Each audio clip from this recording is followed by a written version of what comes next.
we could say that God exists in the hypothesis, and we cannot even test this hypothesis. And the fact that we can't test this hypothesis means, by default, we have to accept the null hypothesis. It's the same in any sort of hypothesis you test, whether it be testing with Schur, medicinal purposes, or gold casting experiments.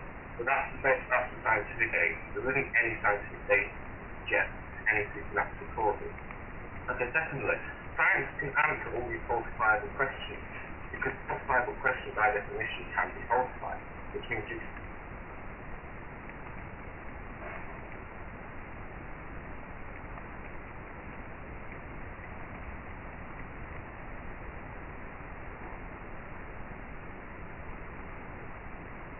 can have evidence for it, so we accept it as a valid and useful theory.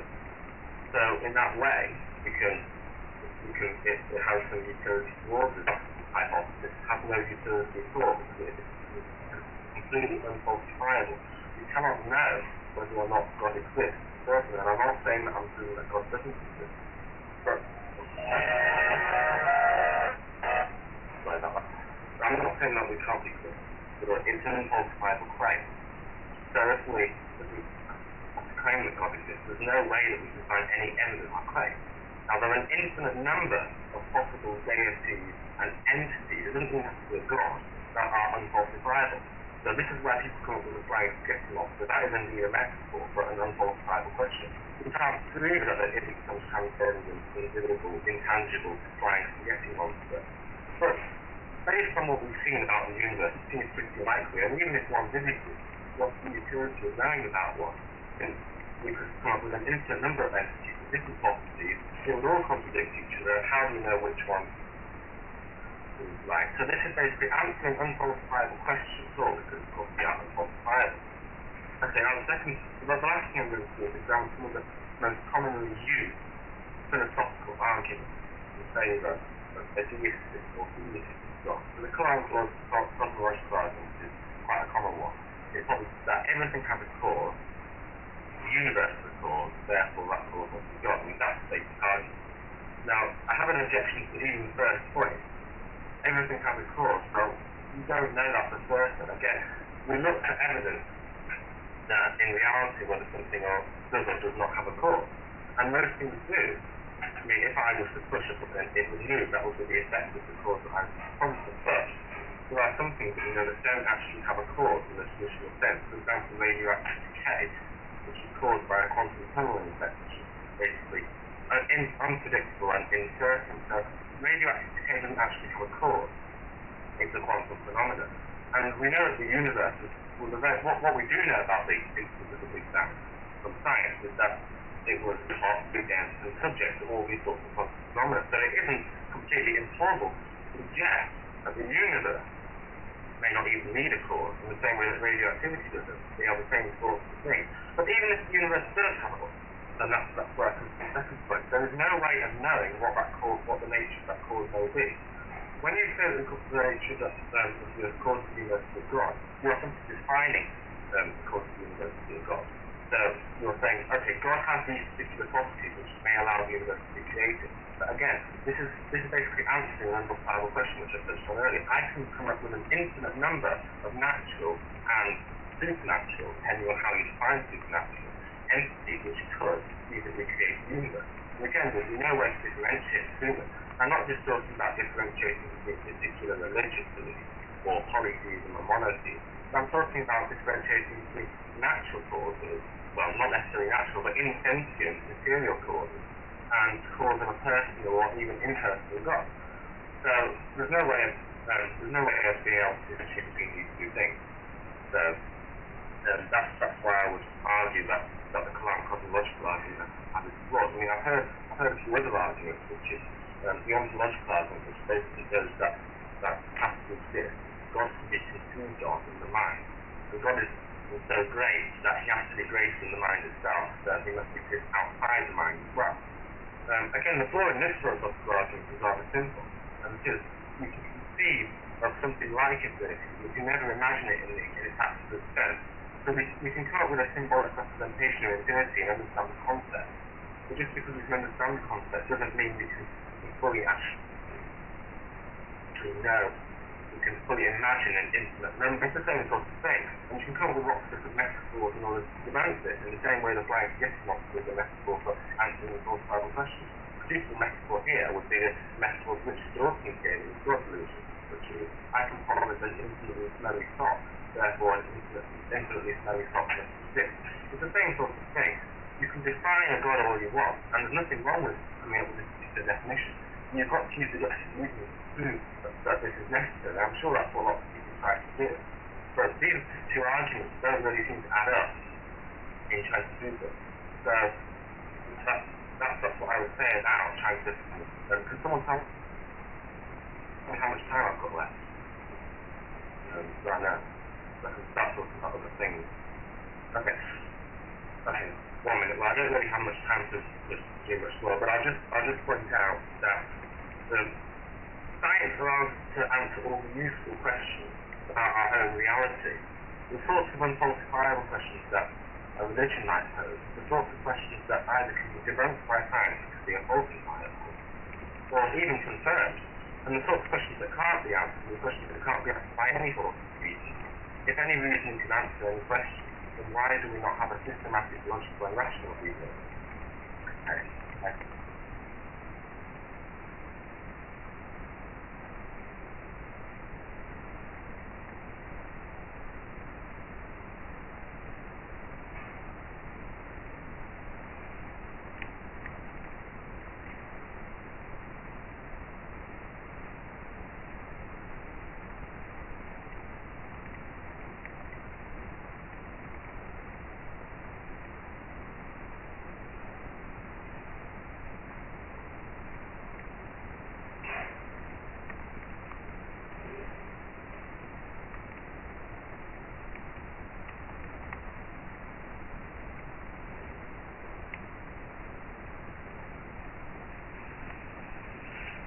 Okay, is it my turn?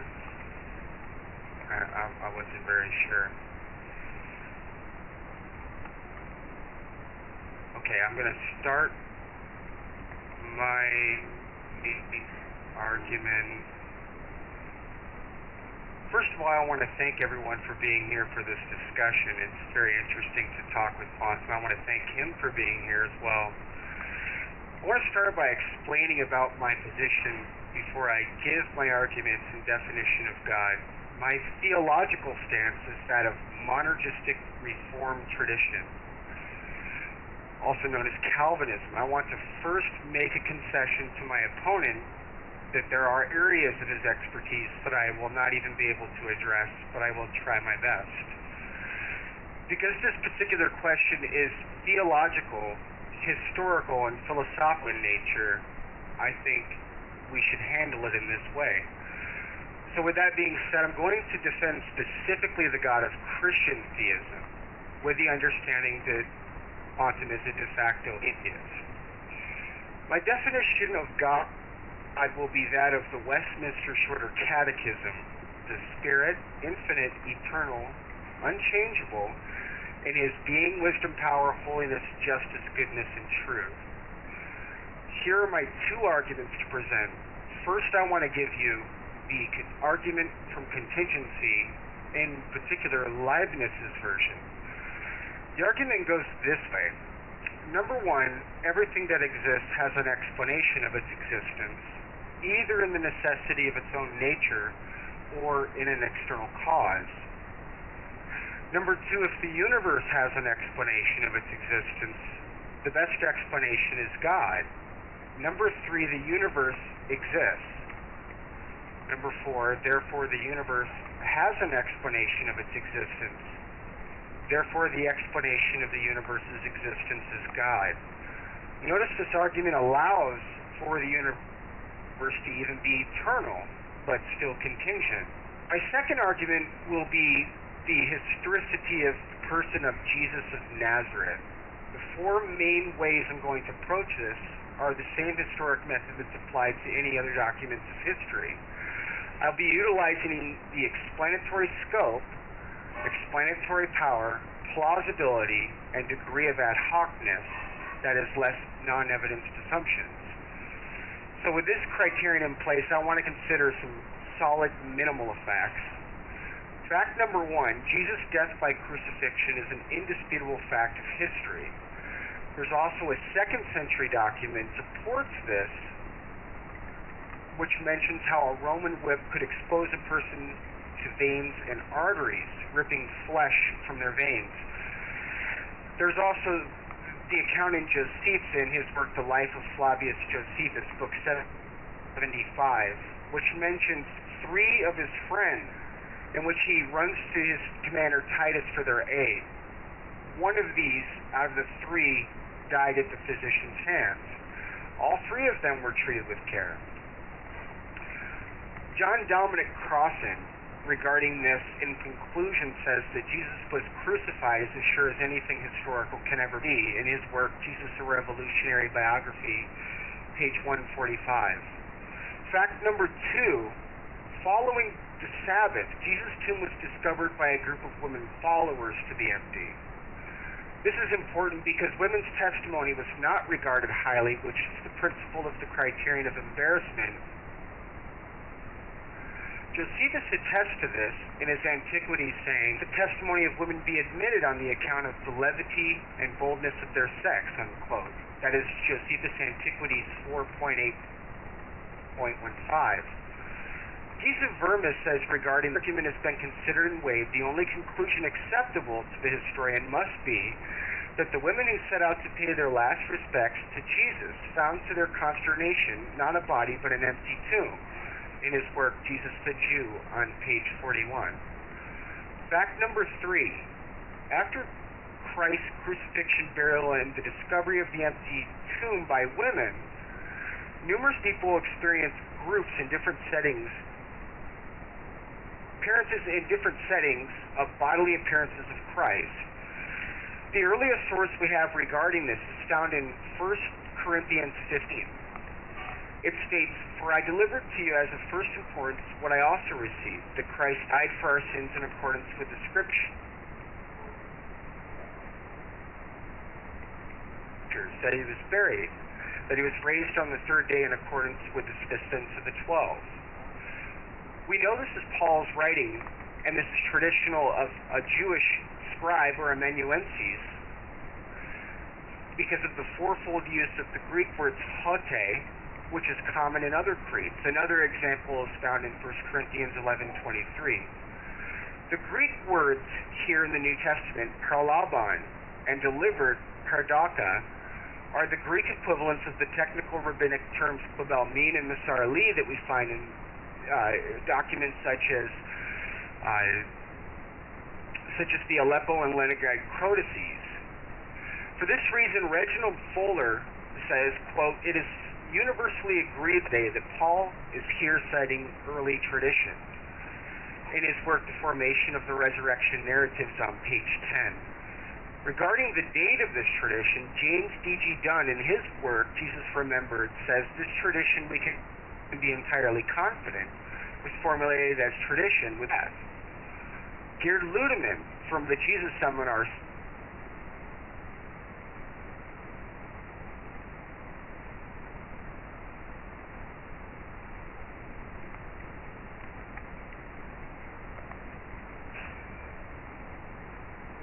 in the first 2 years after Jesus' crucifixion, in his work. Robert Funk, again from the Jesus Seminar, says regarding this tradition, within 2 or 3 years at most. The eminent Pauline scholar, F.F. Bruce, also argues that Paul received this creed from Peter and James in AD 35, shortly after, 15 years after his road to Damascus experience, which is described 3 times in the book of Acts. Probably most likely, it's actually echoed in Galatians, chapters 1 and 2, where he meets, after coming out of Neb, confirms it with Peter and James, the Lord's brother. It's for these reasons that I'm convinced that Jesus Christ rose from the dead. I'll leave all the other contentions for quantum.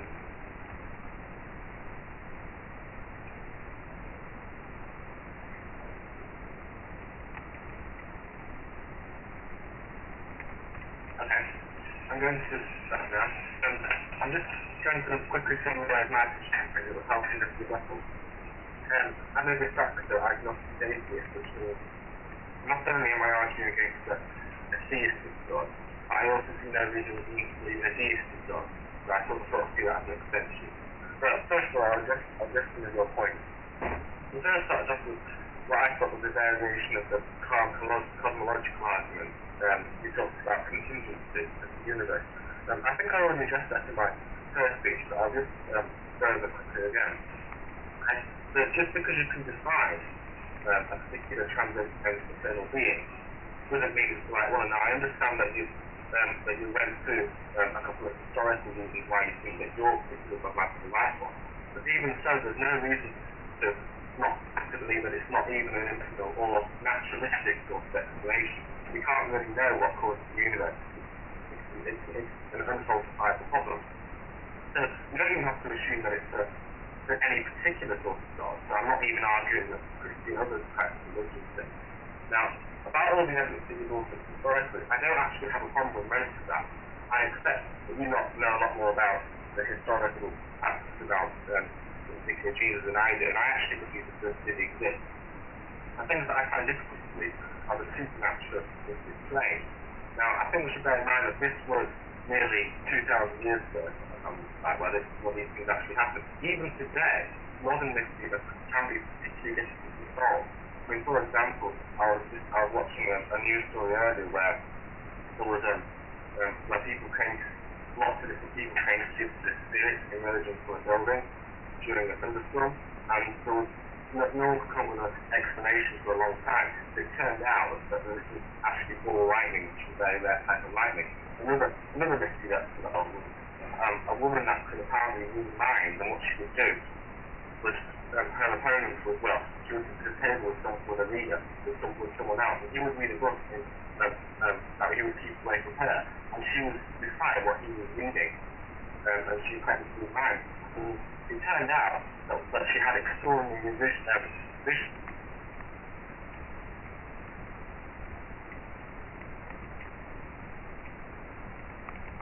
She was actually reading in her eyes. Examples of that. These are some of the mysteries that have been solved in relatively modern times, and yet they are still quite difficult to solve. Now, take about 2,000 years ago, we come up with a mystery about a resurrection, which might have a number of natural but not necessarily simple causes, and based on the fact that we have no evidence of any supernatural causes in what I would call the age of reason, which is maybe in the last 100 years.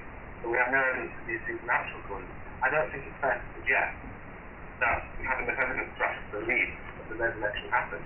Now, I'm sure we do have enough evidence to believe that Jesus existed and that Jesus was crucified and that sort of thing, but I still don't think it's wrong enough to trump all the scientific data that we have and supernatural things that have never been observed, or if they have been, they've been debunked, and with a simplistic or perhaps complicated explanation, which I'm doing examples of. So I think that's something important that my opponent needs to understand.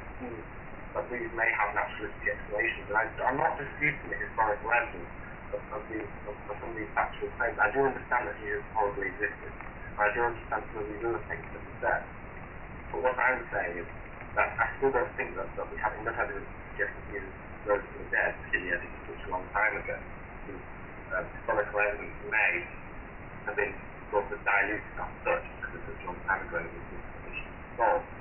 So, apart from that, these are the only points that I've got to address in Nytmare's argument, but I'll bring up the sort of few other things while I'm in the meantime.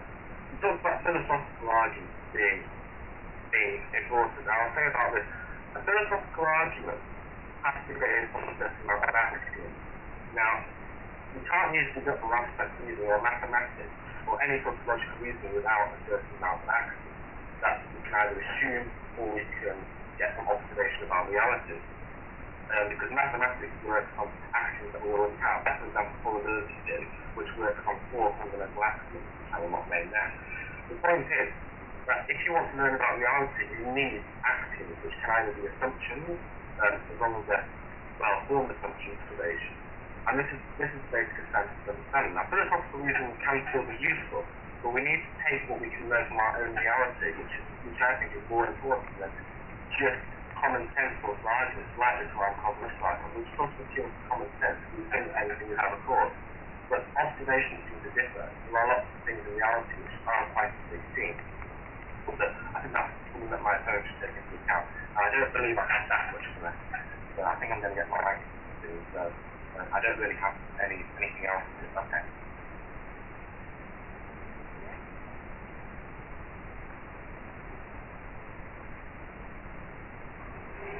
Okay. I'm ready. I just want to firstly direct my rebuttal to his opening statements. He says that scientific evidence can only, basically can be, well, I think he meant to say it could be the only way, well, the most reliable way of gathering evidence. But I think there are a couple of problems here. For instance, he has to assume the uniformity of nature, right? And if he wants to justify the usage of uniformity of nature, he'll end up in a vicious circle by saying something like, well, I assume the future is going to be the same, right? Because the past has always been the same. There are some things that science give you. For instance, scientific evidence. Science itself cannot prove that science itself is reliable. It has to assume the uniformity of nature. So I would agree with you on your last point in your rebuttal period regarding that we have to make certain basal axioms. The other problem I see here is when you said that we could test anything by science. But that's the problem. We can't test science itself, right, on its own, unless we want to assume those axioms, such as the uniformity of nature. We weren't even given any demarcation argument, some sort of a, what counts as science argument. For instance, in my argument, I argued for the historical Jesus, right? In the scientific field, paleontology is on a par with what do you call this? I'm supposed to know this, papyrology. Paleontology relies on relics from the past. It is considered a historical science. It requires basically to use abduction, right? There's no difference, for instance, bones, to justify our belief in the uniformity of nature. After you've assumed that, there's no difference between you doing that and me providing a logical argument, best explanation regarding the manuscript evidence. The other problem is when you say that you have to assume the uniformity of nature. If you wanted to say, in order to do any science, if you wanted to say that you could account for the uniformity of nature by the past, then I could just say that because I haven't died in the past, I'm always going to live, right? The only difference between me and everybody else is that I will not die, or I have not died in the past. Everybody else did. I think the second point you made was that we can only use science as a means to falsify anything. The problem here is that there is a category being implemented here. You can't use science to prove logic, morality, or the uniformity of nature using science. These are axioms that you must assume in order to do any science. This is something you yourself admitted. Third problem, you said we have to go from a hypothesis and rely on falsification, right? But the problem is that statement itself, that entire theory of falsification itself is unfalsifiable, right? You can't.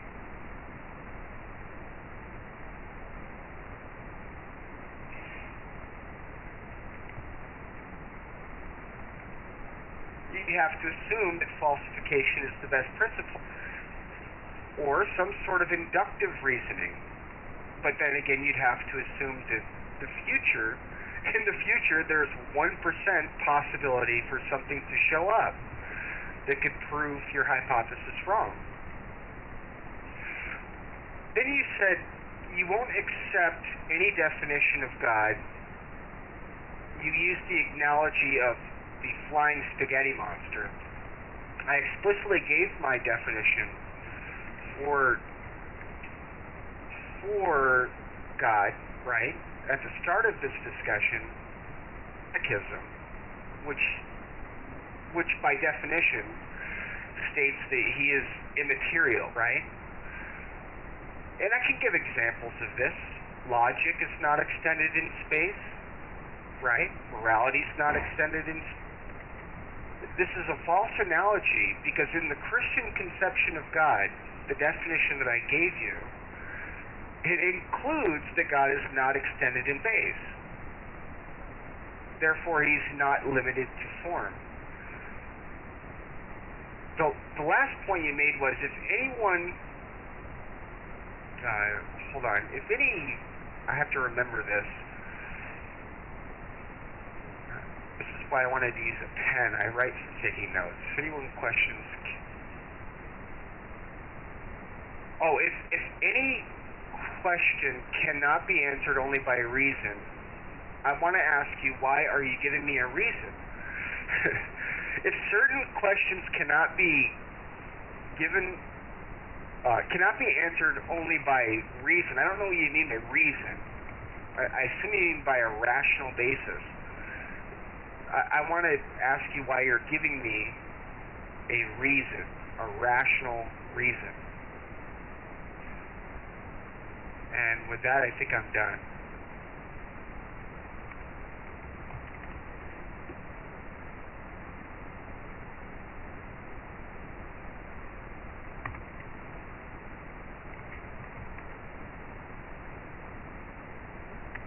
Okay, I'm just going to conclude this argument. Now, to learn about anything, we need to make some reasonable assumptions, which is true. And I understand that. But the assumptions I make is that you can learn essentially kind of about the universe without turning into any unnecessary. Now, the point that I made was about things being falsifiable. Is that if something falsifiable existed, that God, obviously we agree that God can't be tested. Now going into things like why can't we falsify the scientific method or that sort of thing. Now, yes, I agree there are certain variable assumptions you have to make, such as you claim, the uniformity of nature. Now, these, I would say, are acceptable assumptions, because if the universe is chaotic, random, and completely unpredictable in that the laws just change all the time, and we live in a universe which we can't really... And I think, given the fact that we've made 200 years of technological advancement that have taken the horse and cart to nuclear reactors, I think we can say that we're pretty good at learning things about our universe and that the universe is consistent. If the universe ceases to be consistent tomorrow, then there's not much we can do about it, but at least we can learn about how the intrinsic reality. The point I'm making. The point about the unfalsifiability of God is there are still an infinite number of falsifiable gods, and you define your particular God to be have the right characteristics, which you, according to your common sense agreement, seems to work. Now, firstly, again, common sense is, we know a lot of things go against common sense, but secondly, there are still an infinite number of possible entities, and not all of these entities are sentient.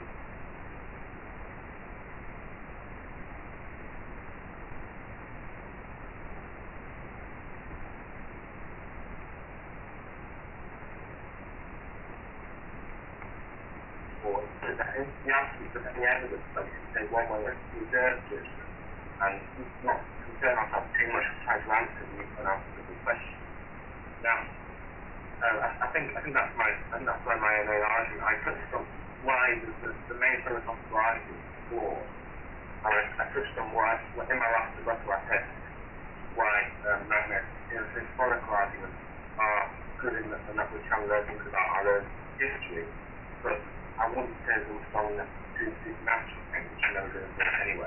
So that's sort of the point I'm making about the reasons why you can't assume that God exists without basal assumptions. The problem is, we have still made a lot of progress over the last 2 years with our method of thinking. So there is some reason to believe it. And we can't really do any better. Whether or not the universe exists, in my opinion, doesn't matter. We can still learn to figure it out ourselves, even if it's easy. Can someone tell me how much time I have left?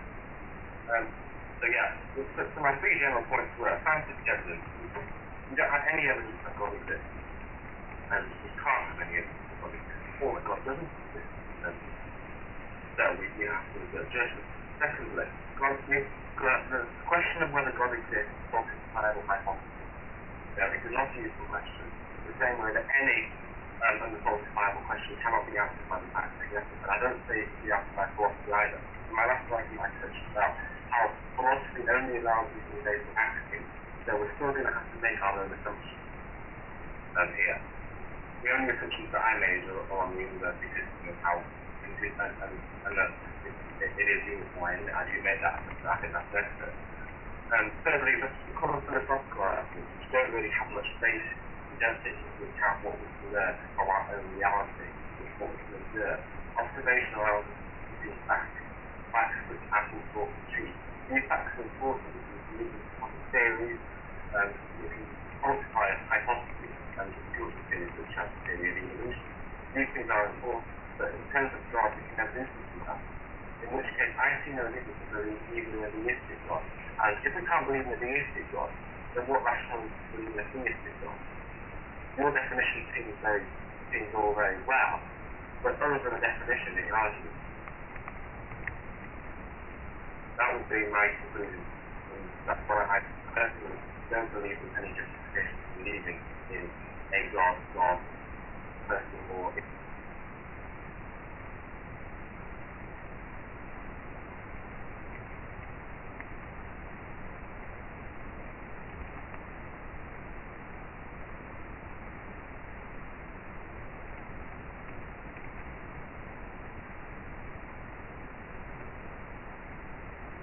Okay, so in conclusion,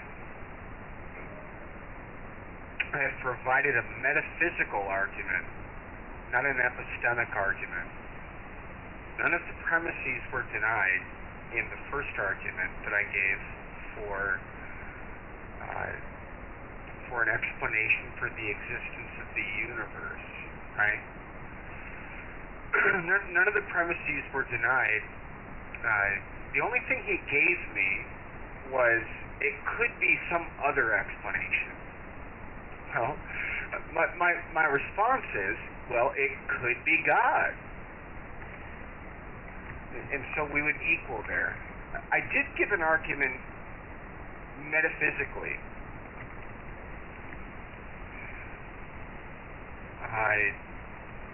As to the historical Jesus, none of my facts were refuted. He simply gives me an argument from silence which states that, well, there could be another naturalistic explanation. The problem with history is that you cannot use historiography in a negative fashion. For instance, if I said, because the Hittites, we don't have any evidence of the Hittites, right? Well, boom, what do you know? In 1989, we uncover the Hittites using the Bible. Well, we don't have any evidence of David's dwelling place. Well, boom, we find some Cyprian pottery right there in Turkey, in the house of David.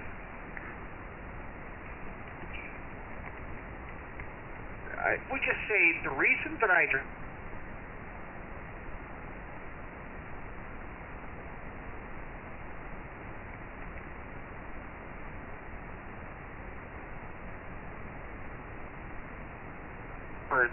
philosophical, theological, and historical is because it's dark.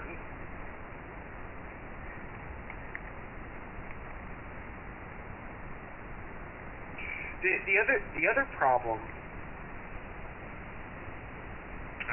that I see is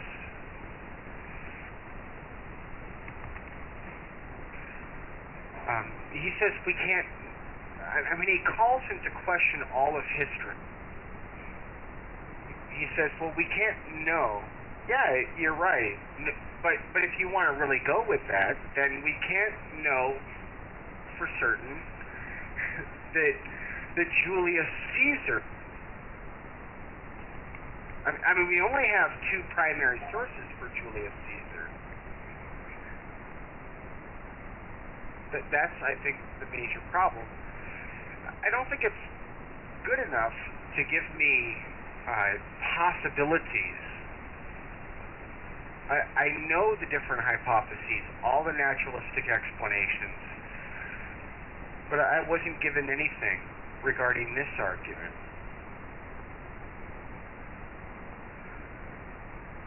I don't know what else more to say here. I suppose I'll end with a quote. Simon Greenleaf wrote, after examining Christ, he says that a person who rejects Christ may choose to say that he may not choose to say there's not enough evidence. And I think that's right on. Christianity is falsifiable.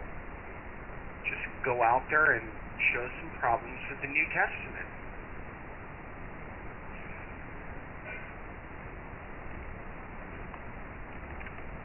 So I do want to say thank you for this discussion. I don't need 2 more minutes, Funny Bunny.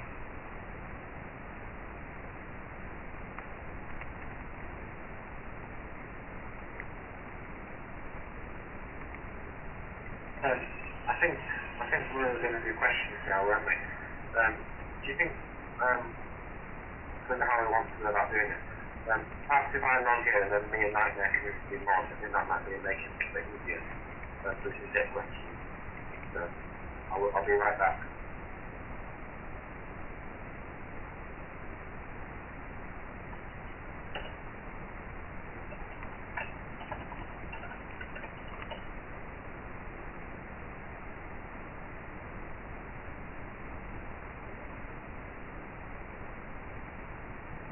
Okay. If you want to ask a question, come talk with them.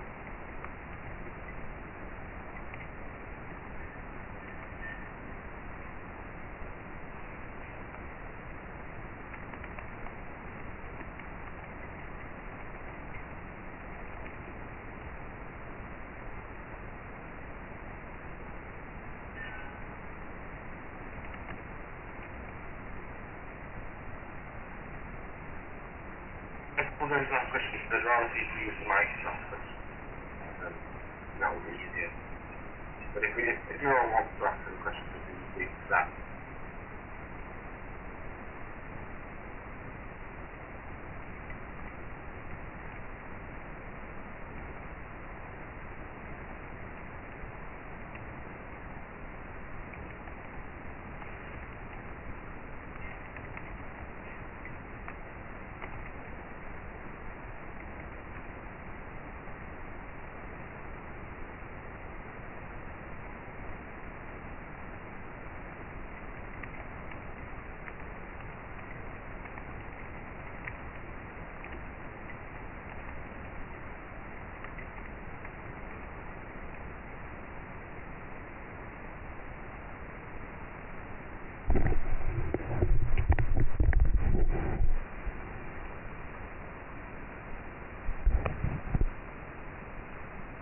Does anyone want to ask a question?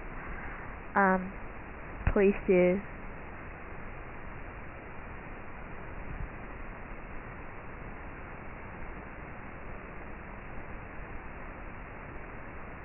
Well, we end the discussion and go back to Shark's chat at Paul.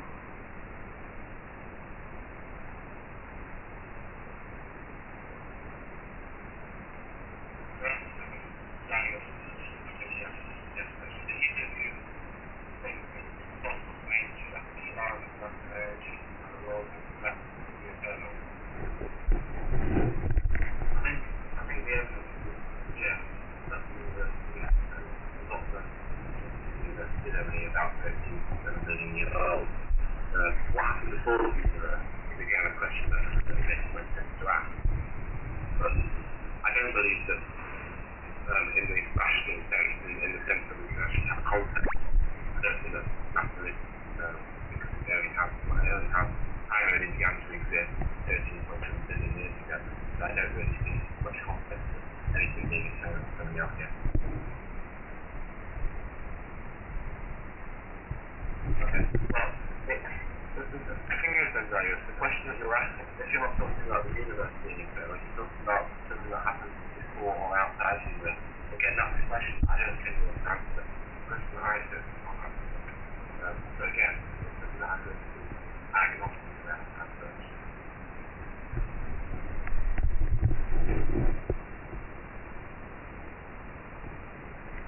Any questions tonight? Guys, any questions tonight?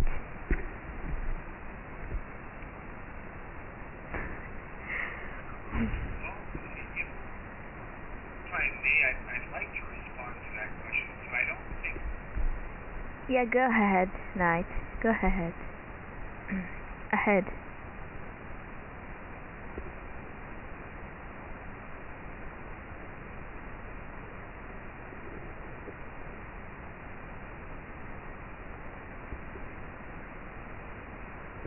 You can answer if you like.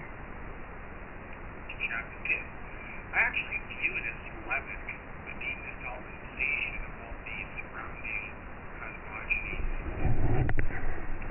It's pretty interesting to read.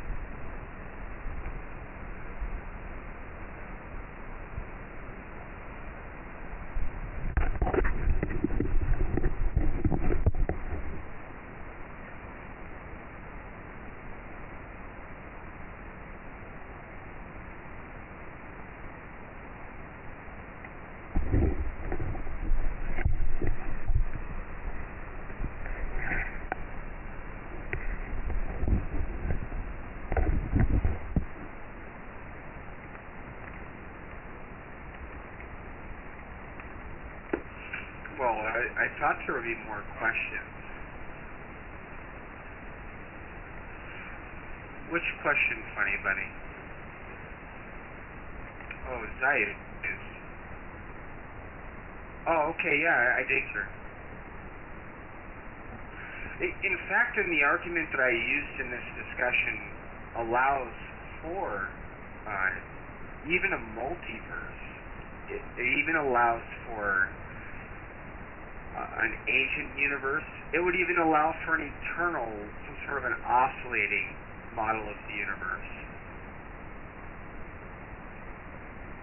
It still would be the same thing. I would just ask the same question, you know, why eternally oscillating universe exists rather than another universe, right?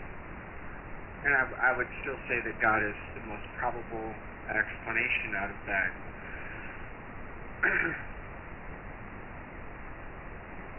That's like, to answer your question, you Quantum, I want you to comment on this.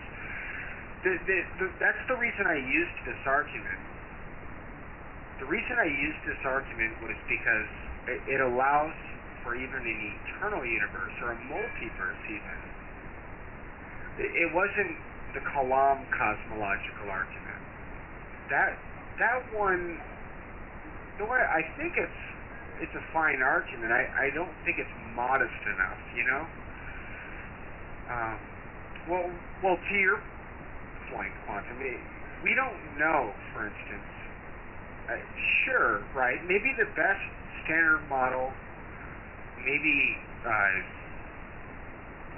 the Gord-Goose-Blankum theory is correct. Maybe that's true, but you know, that doesn't mean it won't be falsified in the future. I understand what you're saying. But the argument that I used allows for even that sort of a scenario. I would just ask the same question if we were in a multiverse. But I would like some of your insight on this, because I'm not a math I'm not a math whiz, so to speak.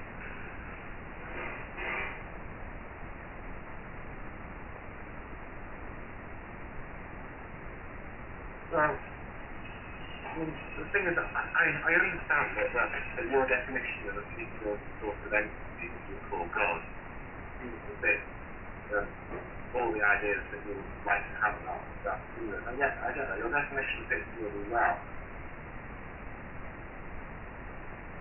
I mean, the point I was making is that we don't know if it does fit well because the observable universe doesn't behave by common sense, it doesn't behave the way we think it does. So, even though your definition may seem to be very good, it doesn't necessarily mean it holds the factors. And secondly, just because you've got one definition that works, there are actually an infinite number. It's not just that there are a small number of the ones, but there are an infinite number. You picked up into your argument about this then as well.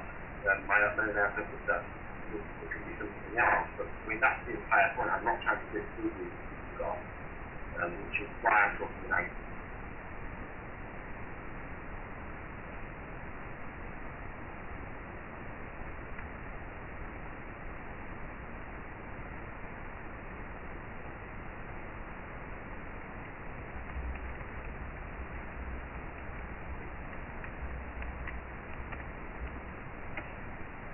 Okay. No, I just wanted to get your take on models of the universe. I don't know all those different models, that's all.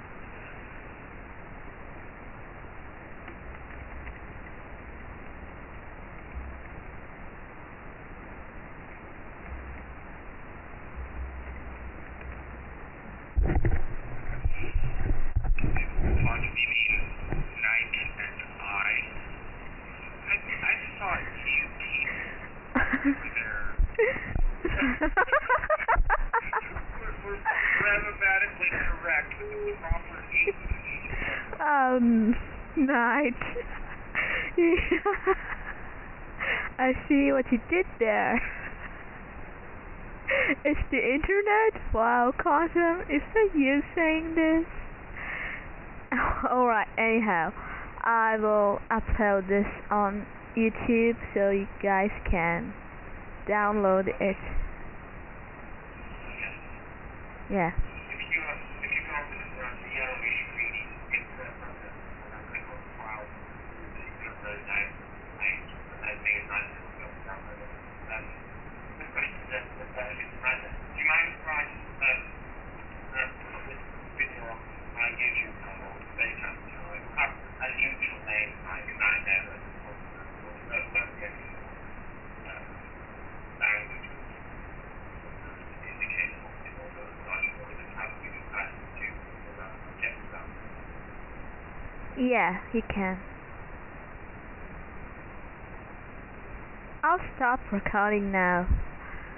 Thank you everyone for being civil, and this debate was really good. Yeah. You're welcome, Quantum and Night. Yeah, God bless you all.